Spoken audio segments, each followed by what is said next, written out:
ലോക്സഭാ ഇലക്ഷനായുള്ള മുന്നൊരുക്കങ്ങൾ ബി.ജെ.പി. സർക്കാർ നേരത്തെ തന്നെ തുടങ്ങിയെന്ന വാർത്തകൾ കുറച്ച് ദിവസങ്ങൾക്ക് മുൻപ് തന്നെ പുറത്തു വന്നിരുന്നു. തെലങ്കാനയിലെ രാഷ്ട്രീയ സാഹചര്യം മാറുന്നതിനിടെ ലോക്സഭാ തെരഞ്ഞെടുപ്പിനുള്ള മുന്നൊരുക്കങ്ങൾ കൂടുതൽ സജീവമാവുകയാണ് ഇപ്പോൾ. തെലങ്കാനയിൽ വലിയ നേട്ടത്തിന് ഏറ്റവും മികച്ചൊരു നീക്കത്തിനാണ് ബി.ജെ.പി. ഒരുങ്ങുന്നത്. 2019 4 ലോക്സഭാ സീറ്റുകൾ ബി.ജെ.പി. തെലങ്കാനയിൽ നിന്ന് നേടിയിരുന്നു. ഇത്തവണ അത് വർദ്ധിപ്പിക്കാനുള്ള നീക്കത്തിലാണ്. അടുത്തിടെ നടന്ന നിയമസഭാ തെരഞ്ഞെടുപ്പിൽ 8 സീറ്റുകളാണ് പാർട്ടി നേടിയത്. ലോക്സഭാ തെരഞ്ഞെടുപ്പിൽ പ്രധാനമന്ത്രി നരേന്ദ്രമോദി തെലങ്കാനയിൽ നിന്ന് മത്സരിക്കുമെന്നാണ് പാർട്ടി വൃത്തങ്ങൾ നൽകുന്ന സൂചന. ഇത്തവണ വാരാണസിയിൽ അദ്ദേഹം മത്സരിക്കുന്നില്ലെന്നും അഭ്യൂഹങ്ങളുണ്ട്. തെലങ്കാനയ്ക്ക് കൂടുതൽ പ്രാധാന്യം നൽകാനാണ് ബി.ജെ.പി. ഹൈക്കമാൻഡ് തീരുമാനിച്ചിരിക്കുന്നത്.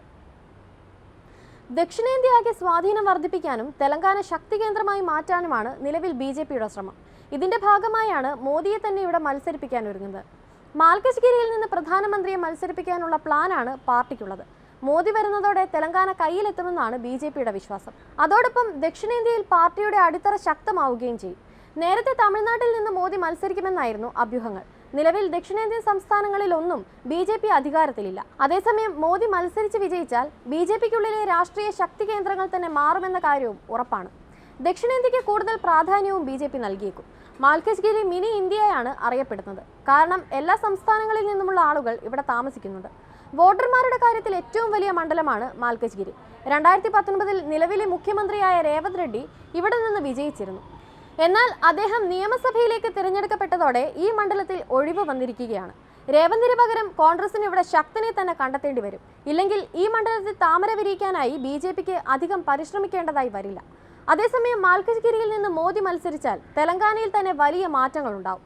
ബി.ആർ.എസ്. നിലവിൽ ലോക്സഭാ തിരഞ്ഞെടുപ്പ് കഴിഞ്ഞാൽ NDAയിൽ ചേരുമെന്നാണ് റിപ്പോർട്ട്. അങ്ങനെയെങ്കിൽ 5 വർഷം കഴിഞ്ഞുള്ള നിയമസഭാ തിരഞ്ഞെടുപ്പിൽ ഇരുവരും ഒന്നിച്ച് മത്സരിക്കുന്ന കാഴ്ച തന്നെ കാണേണ്ടി വരും. തെലങ്കാനയിലെ 13 മണ്ഡലങ്ങളിലും ഏറ്റവും കരുത്തുറ്റവരെ തന്നെ ഇറക്കാനാണ് ബി.ജെ.പി. പദ്ധതിയിടുന്നത്. കോൺഗ്രസും ബി.ജെ.പിയും തമ്മിലുള്ള നേരിട്ടുള്ള പോരാട്ടമായും ഇത് മാറും. ബി.ആർ.എസ്. പിന്നണിയിലേക്ക് മാറേണ്ടിയും വരും. ഇക്കാര്യത്തിൽ ഔദ്യോഗിക പ്രതികരണം ബി.ജെ.പി. ഹൈക്കമാൻഡിൽ നിന്ന് ഉടൻ ഉണ്ടാവുമെന്നാണ് സൂചന. എന്തായാലും വരാനിരിക്കുന്ന ലോക്സഭാ ഇലക്ഷൻ എന്തുകൊണ്ടും കോൺഗ്രസിന് നിർണായകമാണ്. കാരണം ദിവസം കഴിയുന്തോറും മോദി തരംഗം ഇന്ത്യൻ ജനതയെ വലിയ രീതിയിൽ സ്വാധീനിക്കുന്നുണ്ടെന്നാണ് രാഷ്ട്രീയ നിരീക്ഷകർ പറയുന്നത്.